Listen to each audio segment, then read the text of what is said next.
Premier is here to service your heating and air system with service calls now reduced to just $29.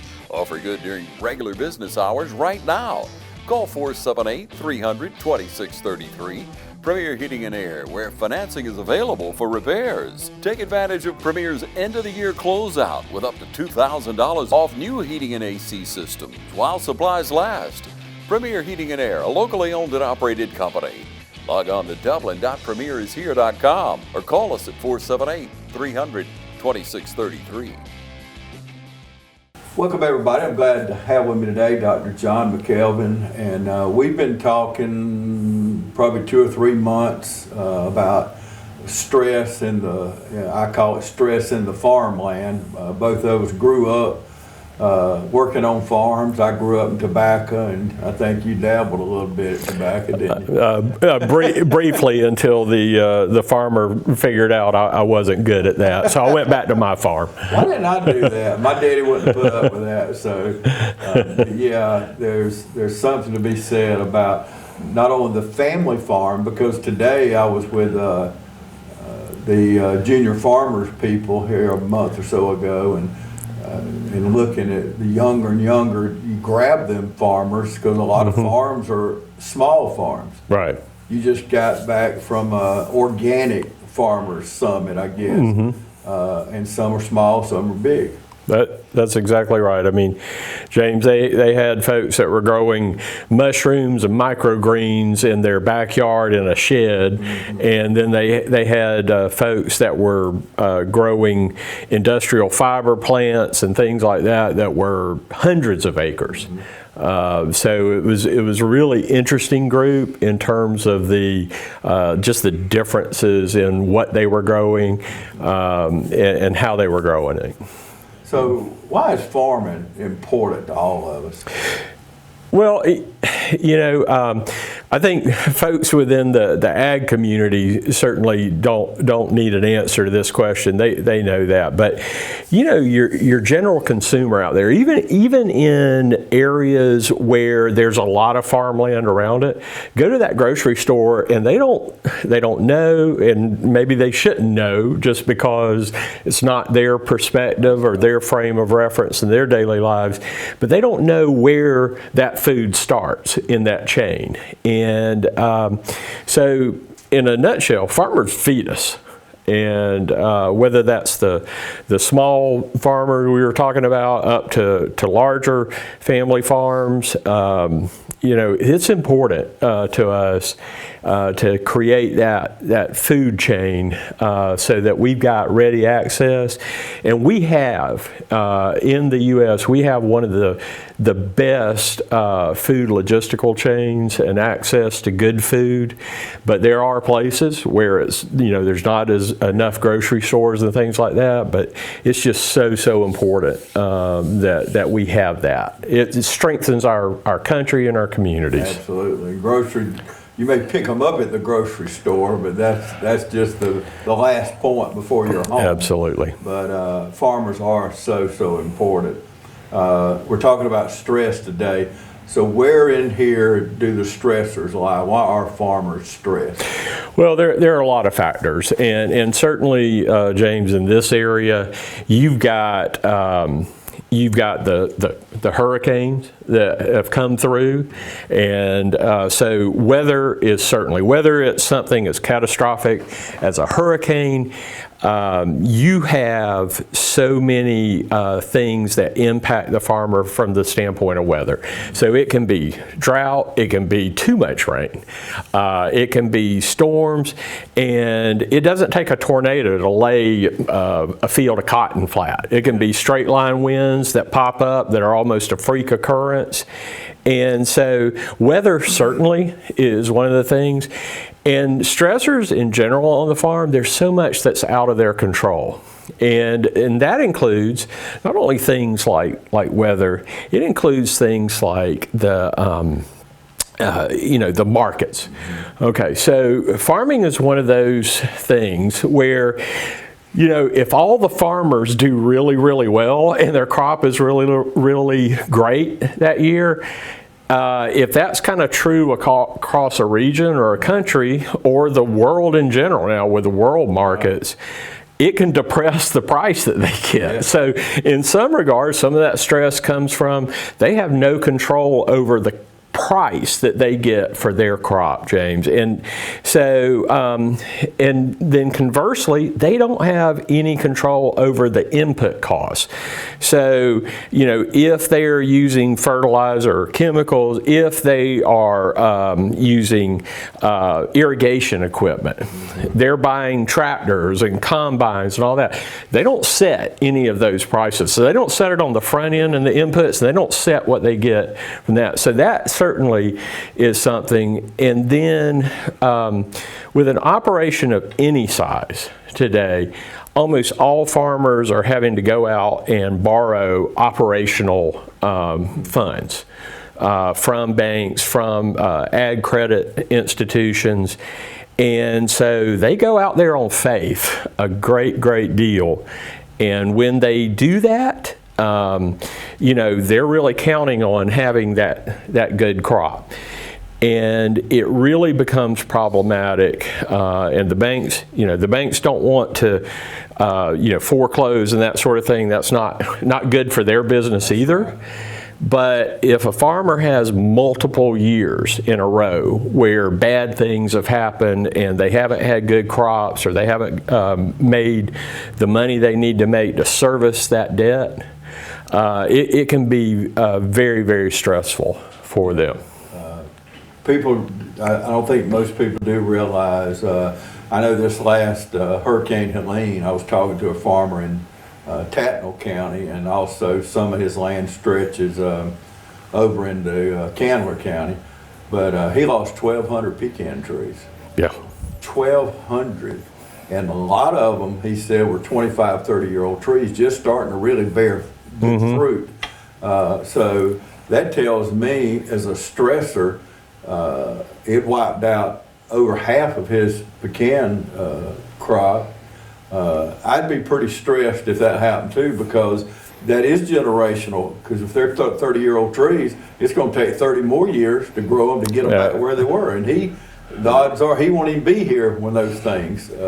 So you do step out on faith, don't you? You absolutely do. And then even on a smaller scale, there are things that impact and create stress in the ag community. One is just a sense of isolation. You know, many of our farmers work alone, or even with a very small, you know, group of farm workers to help them. And, you know, so that can lead to a sense of isolation. Yeah. And so that's what makes some of our organizations, you know, like Georgia Young Farmers and some of the other things, like on the younger level, FFA, you know, having that associational kind of strength, that community that's part of those organizations is really important to help offset that. And then, you know, there are just a number of factors like that are inherent to what farming is and how it's practiced. Yeah, and just like cotton, if it rains at the wrong time, you can't get cotton out of the field, it's rotting in the field. Right. Peaches, if it gets cold too early, and then like now, we've had a warm up. So what if we have another, because things are starting to bloom a little bit. I was at a breakfast this morning, we were talking about that. I said, y'all, you realize it's just teasing us. You know, spring is not here yet. We always, in the South, we seem to, I've seen Christmas, it was 8 degrees, I've seen it 80 degrees. So that affects farming too. So, you know, we have to think of those things, and I don't really think of the isolation like you talked about. But that is so true, isn't it? It absolutely is true. You're talking about the peach crops, and you know, most people outside of the industry don't know you have to have a certain number of nights that are below a certain temperature, and if you don't get that, then you're not going to get the fruit setting like you need it to. I was riding with my brother, who's a farmer down in Bullitt County, does cotton and peanuts and that sort of thing. I was riding with him, James, on his combine, not this immediate past December, but the December before. And one of the hurricanes that come through, and the remnants of that, I believe that was Idalia. Mm-hmm. And so they got some of those winds coming through. And we were riding on his combine in about a 50-acre field. And the differences in that field from one side to the other are just in isolated things where, some of the cotton was fine, mm-hmm. and some of it was laid over flat, so he's not going to be able to pick that efficiently. And just watching the yield computers that he's got in the cab of that say, okay, this is how many pounds I'm getting right in this area of the field, and that sort of thing. The differences were stunning. So even on a micro level, things can go wrong, and then that, he's sitting there worried about that, and he's worried about the fact that he's paying 40% more for the plastic rolls that are on the back of the combine that are wrapping those big, huge circular bales. So it is a stressful job, and we see that in how it impacts that community and some of the mental health issues that are really just now really getting to be talked about, and that's one of the things that we try to do. Technology's brought farming, brought society heads above each other. You're talking about in the cab of the tractor, telling him different yields, different parts, how many bushels of corn's he getting, and it's just amazing, the technology. When we were growing up, you had a few Massey Fergusons, maybe John Deere's, right, or whatever, smaller farmers, 8N Ford. But those tractors, I still love when I see them in the countryside. A guy out there on an 8N Ford or something, it reminds me of growing up and how technology has changed the face of farming. Yeah, when I was growing up and we'd start, planting or even, just, turning a field, mm-hmm. or whatever. But when we try to put in rows and things like that, what we would do is just sight on a tree or a fence post or something on the far end of the field, and then just try to stare at that and keep it as steady as possible. Now they got GPS that you set that point, it does it perfectly straight, goes around, picks up the implement, turns it, and aligns you perfectly on that. So I tell my brother, yes, you can do straight rows now, but it doesn't take any skill. So no, not at all. It's really advanced to the good. Absolutely. It helps farmers. We're going to take a break. We'll come back right after this. I'm Brian Bazemore, President and CEO of Community Bank of Dublin-Lawrence County. We would like to invite you to come by and experience a welcoming banking environment. Come by today and have a cup of coffee and let us talk with you about our many products, savings accounts, checking accounts, CDs, and our many loans. You're more than just a number to us, you're family. Come by today, Community Bank of Dublin-Lawrence County, member FDIC, and equal housing lender. If these walls could talk, they'd cry uncle. They didn't plan to become offices or yoga studios, but they've stood by us, even when we got a little stir-crazy. For that, they deserve some thanks. They deserve Benjamin Moore. Quality products and installation since 1985. That's Four Seasons. Welcome back, everybody. I'm continuing my conversation with Dr. John McElveen, and if you're just joining us, we will air this program again, or you go to our YouTube channel, just type in TV35 on the search bar, and you can watch it just as much as you want, or back it up, move it forward, and share this. You may not be a farmer. Share this with someone at your church. Tell them about the program, because this information is so important. So important. We're talking about stress in farmers. So is there any, I know about young farmers, but what about the collaboration between farms? Do we have that? And what does that do to help the farmers with stress? Well, one of the things that we like to really encourage, James, is that farmers have conversations with other farmers. Now, obviously, they do that and have done that forever. But usually that conversation's about, what's the crop look like? My tractor, just tore up, and can you help me with this? What those conversations haven't traditionally been is about how someone is really feeling, if they're struggling, in terms of their well-being, how they're thinking about things, how they may be experiencing some really low points, or some overly high points like agitation and things like that. And so it's really important. And one of the things that we and our partnering organizations try to really work on is encouraging farmers to talk to other farmers and to listen to other farmers about things that they haven't traditionally. So if you hear someone, you're talking to your neighbor and you realize, okay, what I'm hearing here, I'm hearing what he's saying, but what it feels like is he's feeling different. He's feeling either much lower than he did or much more agitated than I've seen him in the past. And it's important when you kind of notice those differences with somebody that maybe a family member that you love, but it could be that neighbor across the street or if there are differences and you notice that, it's really important to take the opportunity to ask that person, hey, it's okay to say, hey, seems like you're really struggling right now, or you're feeling low. Talk to me about that. Let's talk about that, because I go through, I've gone through those too. We need to talk about these sort of things. And, there's usually nothing that a farmer wouldn't do for another farmer. Yeah. But that's an area where we just haven't talked about it enough to feel comfortable saying that.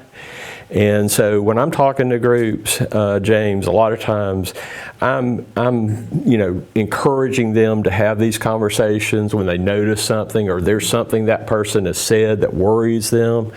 So I'm really encouraging them to have these conversations. And sometimes I ask them, what is it that would keep you from having that conversation? Mm-hmm. Well, it's not an area I'm an expert in. What if I'm wrong? Or what if they feel like I'm tending to their business? And those are all traditional and understandable barriers to having those conversations. But one thing we know from research on folks that have gone through a crisis, and especially research on folks who have survived a suicide attempt, is that we know that one of the most important protective factors against that is someone talking to them and asking them, what they're going through and listening to what they say and then helping connect them to resources. And we're not expecting farmers to be counselors. I'm not a counselor.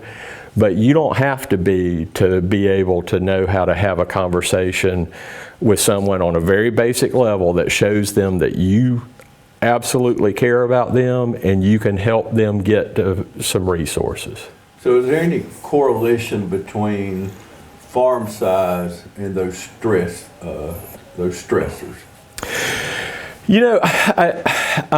That's a great question, James. I think the differences that we've seen in some of the studies, including the study in 2022 out of Mercer's School of Medicine and the Georgia Rural Health Innovation Center at Mercer, where I'm administratively based, and they did a big study. And one of the biggest ever about stress in Georgia farmers, and they use the farmers in a broad term, so that could be farm owners, farm managers, farm workers, farm spouses.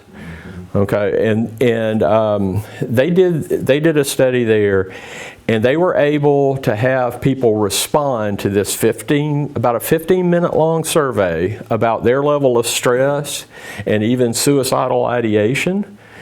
There was over 1,650 respondents to that in 157 of the 159 counties in Georgia, which is pretty amazing. It is. When you think about that. So that is a big study. Sometimes the studies are really small, and it's not that they're not useful, but this had some real gravity to it, and it caught the results that caught a lot of attention. And so some of the things that came out of that we saw, in terms of differences, in terms of generational differences, overall, some of the most stunning things that we saw in there was that around 40% of all of those survey respondents had thought about suicide at least once in the previous 12 months. But then when you started breaking it down by generational, and when I say generational, so a generational farm, so I grew up on a generational farm. My father bought the farm. He was a first generation farmer, okay, but he figured it out, and he did well with it. He was also a minister and a rural mail carrier, so he was, as a lot of farmers are, he was multi-vocational. And then my brother took over the farm eventually after being in partnership with my dad when my dad retired. And so my brother, and if I had gone into farming, we wouldn't be first generation farmers. So I say that because first generation farmers, the numbers of those that had thought about ending their own life in the previous 12 months, it was over 60% of them had thought about it at least once, and over 40% of them thought about it at least once a month. Now those statistics hit me and a lot of other people between the eyes, and so you saw that sort of generational difference. Now in the generational farms, the multi-generation farms, it was much less, but still concerning. It was 1 out of every 10 or so had thought about it in that time frame. And when you think about that, I'd never thought about that being, I hadn't thought about the differences in first generation farms, but it makes sense because they don't necessarily have what therapists and other folks that are in this business call protective factors. If you think about that, my brother could go to my dad or my dad's contemporaries that he had known his whole life. He could go to them for advice. And sometimes my dad probably gave my brother more advice than he wanted, and they don't always agree. But to have that sort of protective factor around them. But if you think about it, first generation farmer, someone who decides, you know what, I really want to be a farmer, but I don't know a whole lot, so I'm going to have to learn from the ground up, quite literally. And that's a clearly even more stress upon them because they don't have that built-in network. Our president of our young farmers here is a female. Matter of fact, I cropped tobacco for her dad and her brother when I was growing up, so I have a good connection. Graduated with another her brother from high school. Knowing them, over 50 years, boy, that's aging me there to know somebody over 50 years. But thinking of that, with more and more women being farmers, because women can talk about things where men, and we're two men sitting here talking about it, men cannot. I went through a suicide training, I've shared this with you, but and we went through real life scenarios. I remember coming home the first day and I told my wife, I said, honey, I'm going to bed. She said, you've been in a meeting all day. I said, I'm give out. You will not believe, because it was real life. We were talking one lady off the bridge, we're talking this guy here, and you're going through these scenarios. is, but women can talk about things a lot better than men can. So is more women affecting that? Are they able to relieve some of this? Is that a hard question or a good question? Yeah, so it's kind of interesting in some of the research that's coming out there, and in just a second I'll give a little plug for some of the research that's being done with females in agriculture. It does impact them in some of the same ways. Here's some of the difference. The men are more likely to take drastic action and to think about self-harm. Okay, so how the women deal with that stress versus how the men deal with that stress when it gets to a kind of ultimate level can be different. It's still concerning with all. And so one of the things that we do in the Georgia Agricultural Wellness Alliance is we host a monthly Zoom meeting, and it's called the Georgia Farmer Healthy Mindset meeting. The next one's coming up on February 14th. We do it the second Friday of every month at 10 o'clock. And if we welcome everybody from all walks that's interested in this topic. And we have a different emphasis each month. The last month we heard from Matt Berry, who's a agribusiness person, but also a cattle farmer and row crop farmer down in Sumter County. And so he gave some of and he's been one of the voices among the producers that are saying, hey, fellow farmers, we need to talk about this. And he's been great. His wife, Alicia, is a healthcare provider, and she's also a great advocate for this cause. This month, we're having two researchers, Dr. Anna Cheyette from the University of Georgia and Dr. Ann Montgomery from Mercer University and the Georgia Rural Health Innovation Center. And they're specifically going to talk about some of their recent studies on stress and mental health in women in agriculture. And so they're going to be bringing us some really interesting findings and presenting to that group. There's no cost for logging into that.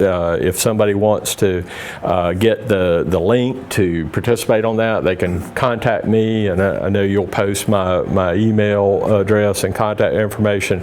Be happy to send them an invitation to that. But we try to do something different each month, but this month is specifically about that. And this, research on mental health in agriculture in general is really a fast-growing field that really is pretty new. But talking about that kind of stress and mental health in women in agriculture is super, super important, because women are the fastest growing segment of farmers in terms of, if you break down the population in different segments, women are the fastest growing segment in terms of being farmers and new farmers and that sort of thing. So versus 50 years ago, are we advancing any, are we advancing enough when it comes to farmers being able to talk to someone? Because I can see 50 years ago, the farmers I knew, they were rough and tough, and you shook their hand, you knew that was a working man there. But I could just never see them talking to another guy. Well, and it's like my dad's generation, those men couldn't talk about, well, I love you, because I was at a meeting this morning. It's funny that this come up, but the president of Chamber of Commerce said, and he and I had started this a few months ago, tell somebody today that you love them and God loves them. And 50 years ago, there's no way a man, farmer or not a farmer, could say those kind of things. But you got all these grown men in this room, business people, that today, I heard some of them already saying it before I left the meeting. But so with all that tied into one little bow, have we advanced any, and how far have we advanced? So when you originally asked that question, you said any or enough, or have we enough? And I would say the answer is different. Have we advanced any in having those conversations and talking about resources and talking about mental health? The answer is yes, absolutely. Have we advanced enough? The answer is definitely no. Okay, and that's one of the things that we're trying to get out there. James, the Georgia Agricultural Wellness Alliance that was founded by the folks at Mercer and the School of Medicine, the Georgia Rural Health Innovation Center, Georgia Farm Bureau and the Foundation for Agriculture, UGA's Extension Service, the Department of Agriculture in Georgia, and the Department of Behavioral Health and Developmental Disabilities. When all this was put together, they talked about it for about a year, and they said, what can we do about this? How can we all work together? Because we're coming at this from different perspectives. And they formed the Georgia Agricultural Wellness Alliance. So I came on board as the first director in August of 23. But I will tell you, just in that time, when I'm going around to farm meetings, the kind of reactions that I got when I'll set up a table with our information and our display and logo, and we talk, I have one-on-one conversations or with small groups, and the reaction that I'm getting now versus 18 months ago it's come a long way. And I'm not crediting that to what we're doing. There are a lot of voices and a lot of organizations out there that are saying, hey, we got to talk about this. So I would say we got to continue that work. And one of the things that we try to do, so you said you went through a suicide prevention training, and there are those. There's question, persuade, refer, QPR. There's mental health first aid. Those are some really good programs. There are also things that are designed to kind of get to the stress and deal with the stress before it gets to a crisis stage. I recently became provisionally certified as a teacher of what's called community resiliency model. And in that, it's just some simple sort of techniques for dealing with stress, really paying attention more to when you're kind of getting out of that, we all have our okay zone where we operate, and we can go up and down in that, but there are times that we can get, low, really low below that zone, or we can get really agitated and on fire above that zone, right? And so that kind of teaches some ways to recognize that, pay attention to that, and when it happens, giving them some techniques for just kind of bringing it back into that zone, whether it's from low or high. And so that's really good. There's a really promising thing that's coming out of the Minnesota Department of Agriculture called Comment Training, and it's specifically teaching individuals within the ag community to talk to other individuals in the ag community. Now, I'm going to sit in on a session on that next month, and Georgia Farm Bureau, Lily Baucom from Georgia Farm Bureau, and the Foundation for Agriculture, one of our main partners, she's working to bring that to Georgia.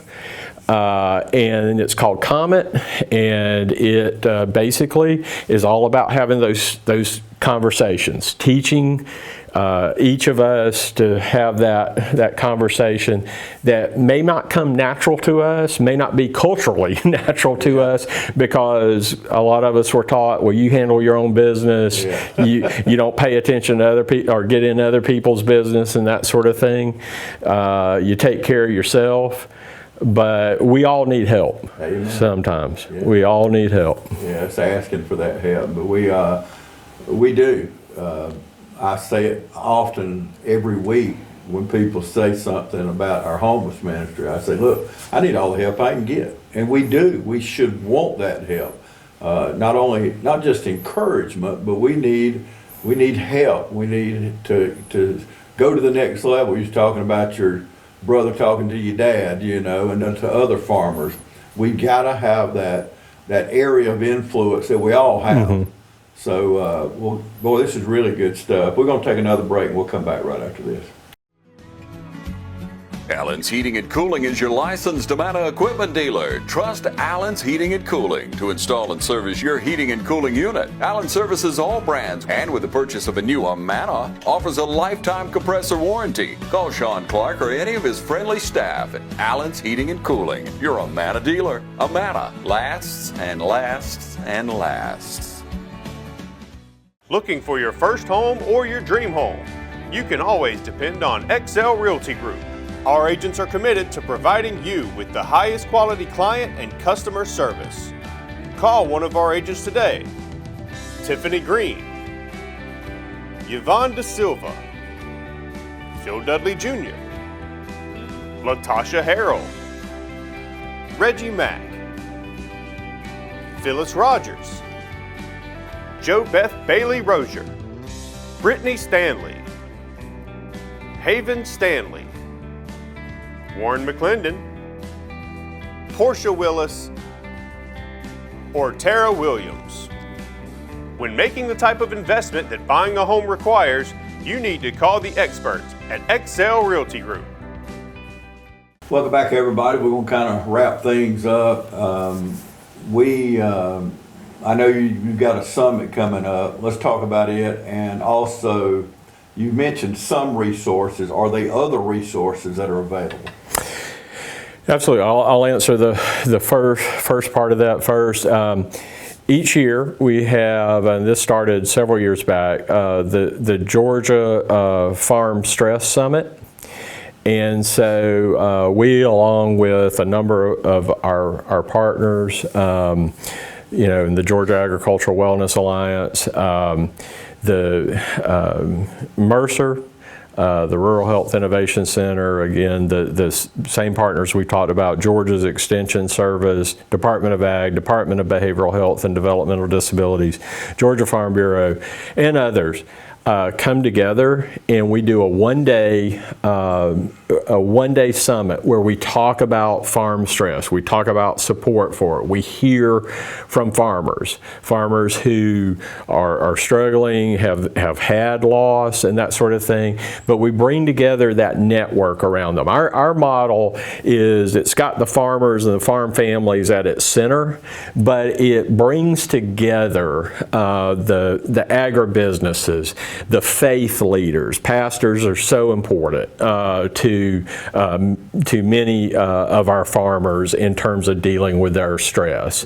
The providers, the healthcare providers, local organizations such as Community Service Board of Middle Georgia is somebody that I've been partnering with a great deal as we work in this area. All of those are important. They bring important expertise to the table that can be different. Right, but it takes all of those to really support them. So all of these are coming together at this Farm Stress Summit, and this year it's going to be on March 13th. It's in Statesboro. And so you can register for that. It's free. You get lunch with it. And so if folks are interested in that, you can just go on and Google 2025 Georgia Farm Stress Summit, and it'll get you to a registration page, and you can sign up to come attend that on March 13th. Go ahead. And then the second part of that, you talked about what are some of those resources. One thing I really want to talk about, and something we really try to get out there, is the 988 crisis line. So everybody knows about 911, right?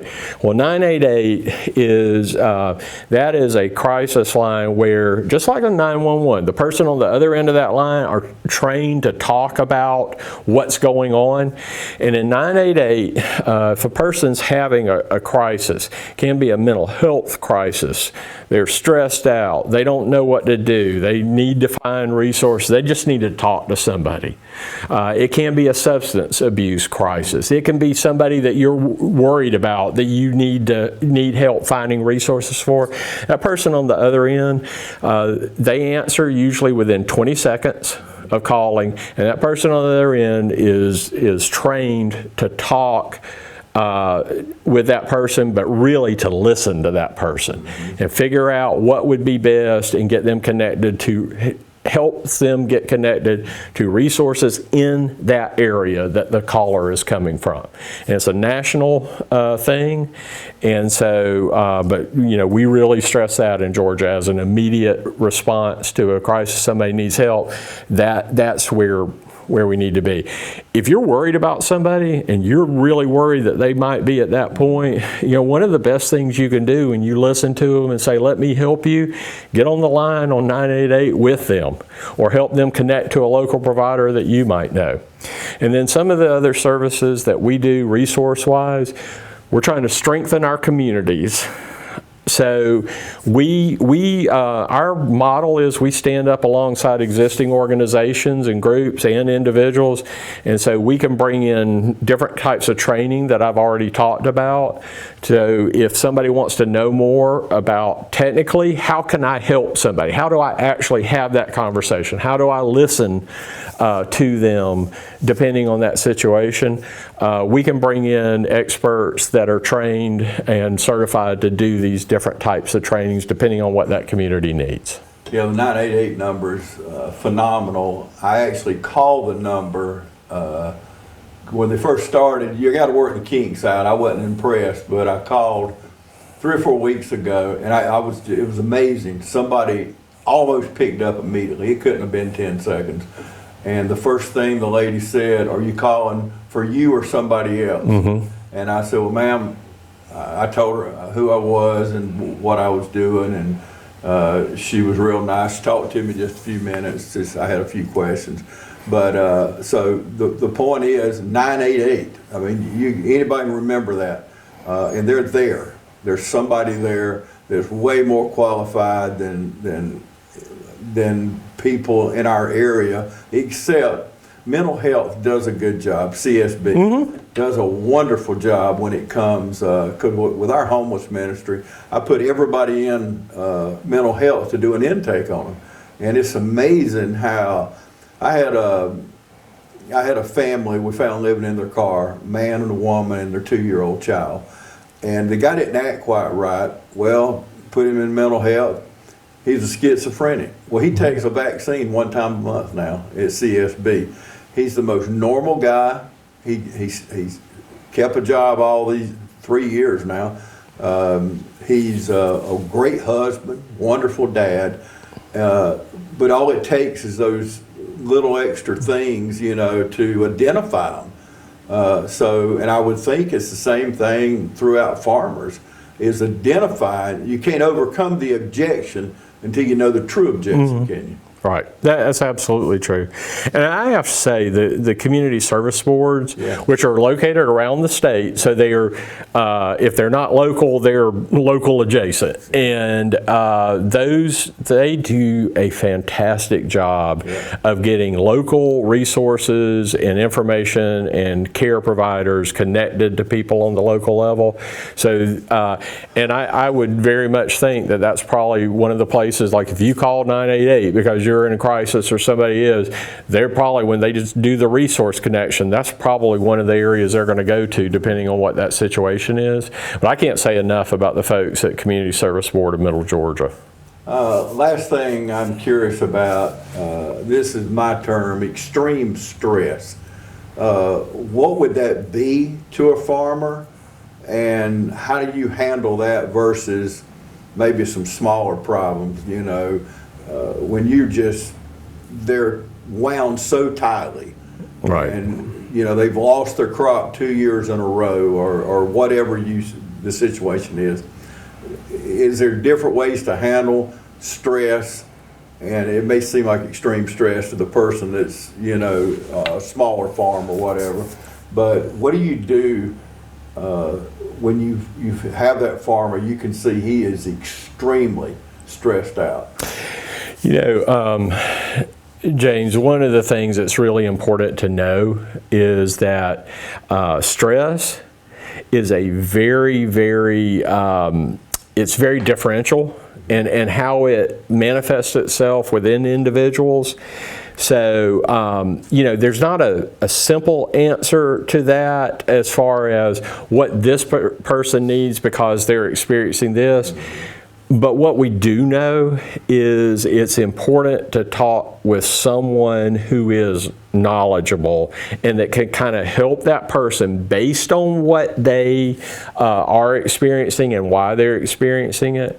So certainly, if someone is struggling financially, they need to talk to their partners. If there's something going on with their crop, the extension service, whether it's UGA or Fort Valley's extension service, those agents are fantastic, do a great job with that. But when it comes to mental health, I definitely, if it's at an immediate crisis mode, again, I would refer them to 988.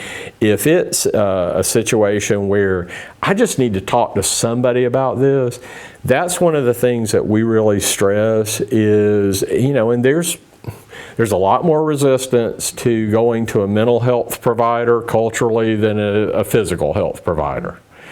But when people get to a crisis mode, James, it's usually not any one thing.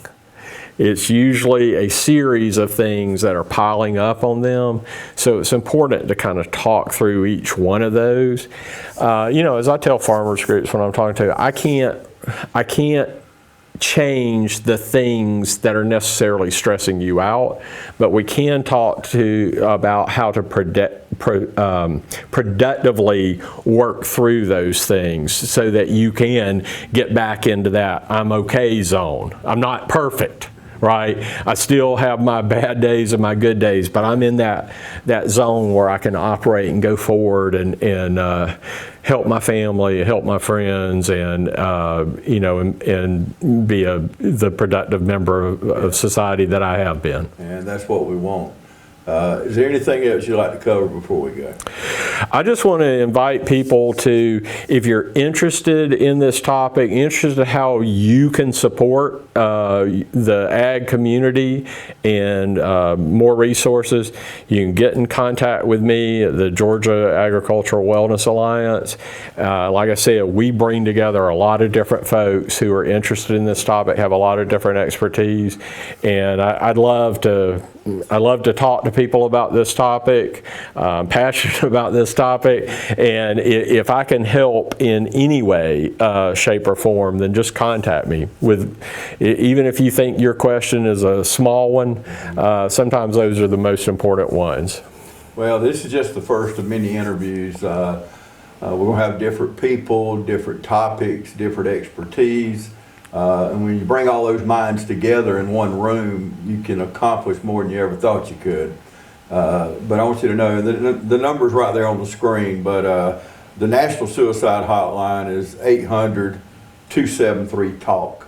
But the best number is that 988 number because you can talk with them, you can text with them. If you just got a question, you can shoot it. If you're too busy to talk, shoot them a text. Absolutely. They'll give you an answer. So there's more ways, chat, text, talk, whatever you want to do. But there is a trained person on the other end of that text or whatever it might be. So spread the number, 988. It's an incredible number. I assure you, they're on there in a matter of seconds, not minutes. And I have checked some of those hotlines to different governmental agencies, and you want to hurt yourself just listening to that, going through all that. Press 8, press 7, press 6. But with this 988 number, there's somebody on there. You're right to a person that can talk to you and listen to you. Well, good.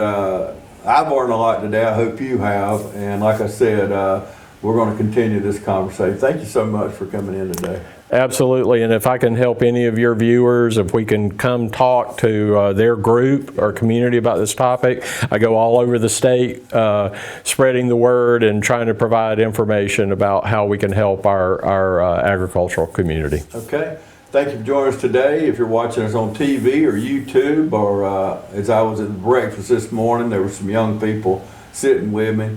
They watch everything on their iPhone.